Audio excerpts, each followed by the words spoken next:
Hi and welcome to Vintage Doll Collector. Hope you all are safe and healthy. I apologize for not posting any videos in a long while. I hope to do better this year. In this video, I want to share with you some more of the dolls I picked up within the past year or so. I bought a collection that included a lot of Madame Alexander dolls from the late 80s and early 90s. These two dolls are both 8-inch Cinderellas with the Wendy face. This one is called Poor Cinderella, and she was made in 1990 and 91. The other one is just called Cinderella, and she's from 1992. These two dolls are both fairy godmothers. They both have the Sisette face, but the one with the white hair is on the 8-inch body, while the other one is on the regular high-heeled Sisette body. The smaller doll is from 1995, and the taller one is from 1993. Check this out. This is the Twiggy board game by Milton Bradley. It's got some damage, but still pretty cool. The instructions are inside the lid. Here's the game board. You can see how it's split down the middle. You move around the board and collect cards and put them together to make a picture of Twiggy. Here are some of the spaces. The graphics remind me of the ones in Barbie fashion booklets. Here are some more. This is a 50s Ballerina doll by Valentine. One of her eyes is a bit wonky. She still has her original outfit though, and it's in nice condition. I absolutely love this Renwal Jolly Twins nursery set. It comes with all these great pieces. There's a little cardboard room box so you can display it all. The twins are permanent fixtures. Here's one in the carriage. And here's the other one in the crib. The quality control on the painting leaves a little to be desired. Here's the high chair and the little table. The bassinet, I think that's what you call it, and the dresser. And the adorable playpen. Here's the lamp. It can go on the dresser or the little table. This is printed underneath the floor to give you an idea of how to set it all up. And this is the outside of the walls. I don't think this jointed baby actually came with the set, but he can be the twins' big brother. This is a Madame Alexander Puddin doll. She was made over a long period, so I don't know what year she was from. She has a cloth body. She's not one of my favorite baby dolls, I think because she doesn't look very happy. Here's a couple more Madame Alexander dolls, both made with the Mary Ann face. When you compare the two, you can see the differences. Goldilocks has much darker eyebrows, and Alice's skin tone is much pinker. I like Goldilocks' shoes. This sweet doll was made by the M&S Doll Company of New York. There doesn't seem to be much information about this company out there. She's all cloth with printed features and yarn hair. The box points out that her clothes are removable for laundering. Let me take her out so you can see her better. Unfortunately, I found when I took her dress off that her arm is damaged. The way she was made, with no way for her arm to bend, meant that just picking her up by the arm could cause it to tear.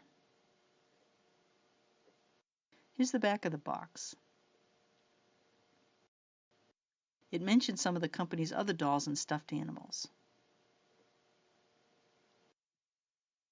I went to an estate sale several months ago and got some interesting old dolls. This is actually an early advertising doll. She's the Zuzu Kid, made by Ideal in 1916. Her original outfit is actually a yellow clown costume with stars on it.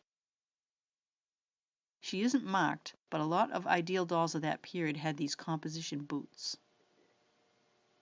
Here's a look at her face.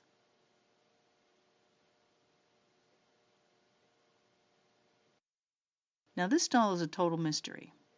When I got her, I was sure she was Pollyanna by Uneeda, made to tie in with the 1960 movie starring Haley Mills. I have had the 10-inch version before, and there's also a 17-inch and 32-inch version. All of them are dressed in a red and white check dress and pantalettes. But after I got her home and started doing some research, I saw that she's very different. The 17-inch Uneeda doll has a smiling mouth. Her face is very similar to Ideal's Tony doll, but the doll she really looks like is a rare doll called Junior Miss Ballerina by F&B. They were probably both sculpted by Bernard Lipfert, who was America's most prolific doll designer in the mid-20th century. The outfit is a little different too. The Uneeda dolls have white eyelet down the front and trimming the legs, and I think it's made of cotton, whereas this one is taffeta and has lace trim. So the question is, was she an earlier or later doll made by Uneeda? Or was she made by F&B or another company and sold without the license to capitalize on the popularity of the movie? If you know anything about her, please leave a comment. Here's another unusual Uneeda doll. I don't know her name. She has very short white blonde hair. She's a drinking wet baby, dressed as an angel. Here's a better look at her plastic wings. This composition toddler is unmarked.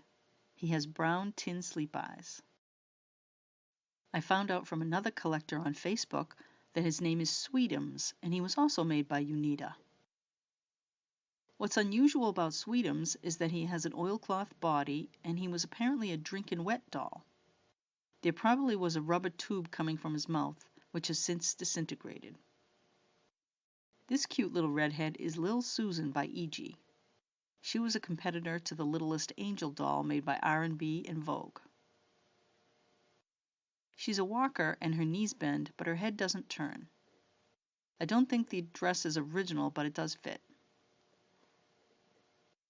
This cool guy is Disneyland's official Frontierland doll, inspired by Davy Crockett. This was sold at Disneyland, probably in the late 50s after they first opened. He has a cloth body and a plastic mask face with plush hair. His outfit is vinyl. I found other examples of this doll online that have tags, but he's lost his. Check out his vinyl and plush coonskin cap. I also got this little clothespin doll. I don't know if she's meant to be a pilgrim, but that's what she looks like to me. I got a couple pairs of vintage baby shoes, too. These would be nice for a big baby doll. This pink pair is leather with real fur trim. The yellow pair is wool felt with embroidered flowers. I think this little hard plastic roly-poly is from Russia. It came with a lot of souvenir dolls from around the world.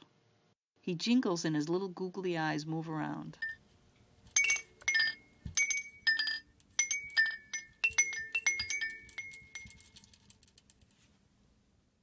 This is a wooden doll, one of the Addie High series. They were very collectible in the 1990s. I picked her up for my friend Debbie, who collects nurse dolls, but she already had her. No problem, I put her in the shop and she sold quickly. Here's her tag. Inside it says her name is Addie High. I also found this Dolly Dingle nurse cutout for Debbie. Looks like she's holding a Christmas ham. This cloth Betty Boop doll was made from a commercial pattern. She's a big doll, about 20 inches tall. Her mouth and the whites of her eyes are pieces of felt. Her pupils are sequins, and she has yarn hair. Her hands are kind of cool. Her shoes are felt too. Here's another cloth doll. This one was made by Knickerbocker. She's Holly Hobbie's friend Heather. I think she was made in the 70s. And here's Vogue's Lil Imp doll, made in 1959 and 1960. Lil Imp is the same doll as Littlest Angel, except that she has orange hair and freckles. The outfit she's wearing is called Roveralls. The strap on the overalls originally came safety pinned like this. And the bottom of the pant legs are cut raggedy. She did come with shoes and socks, but mine is missing them. I got some action figures last year, too. This is Ponch from the TV show Chips, which was on in the late 70s. He was played by Eric Estrada. He has his original shirt, pants, and belt. His head has turned a very weird color. This seems to be quite common with this particular doll. I believe this guy is Action Jose, but he's a bit of a mystery. I did some research, and while there are some boxed Action Jose outfits out there, no one seems to have found the doll in an original packaging, so it's not 100% certain this is him, but he fits the description as a Kung Fu man. He's got a painted scar on his face. He wears his original Kung Fu outfit. The sandals are painted onto his feet. This is Mattel's Big Jim. He was made from 1972 to 1986 and had an action-adventure theme. This version of Big Jim came with a Karate Studio playset. He's wearing his original satin karate outfit. Here's a better look at the dragon. He has a karate chop arm that works by means of a button on his back. Most doll collectors are familiar with the Betsy McCall dolls made by American Character and Ideal, but this 11-inch Betsy was made by Horseman. She came as part of this Betsy McCall's Beauty Box set. The hairpiece is just a bunch of long strands of hair, not sewn together or anything. She's got bobby pins, hair clips and a brush,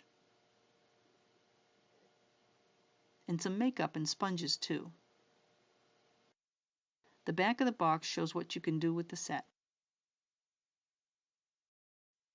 Thank you for joining me today to take a look at some vintage dolls. If you want to be notified when I have new videos posted, click the subscribe button and the little bell icon. See you next time.